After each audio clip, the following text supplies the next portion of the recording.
This is one of my favorites. It's got 40 pictures, 2 full page, many within the hours, and in the calendar.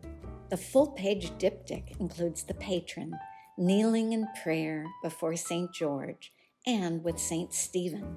Stephen was venerated in Metz to such an extent that his stoning is even pictured on the municipal seal. Metz is the home of the talented artist, the master of the Boethius of Montpellier. Informed by Parisian and also English styles, he develops an engaging personal vocabulary, including lively images and frolicking marginalia.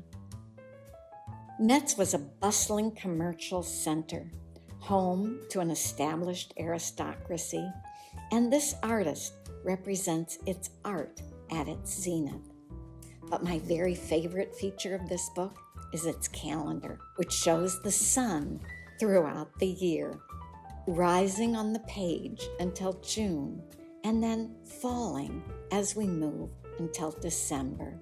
It is an evocative reminder of a world before electronics, a world dependent upon nature around us.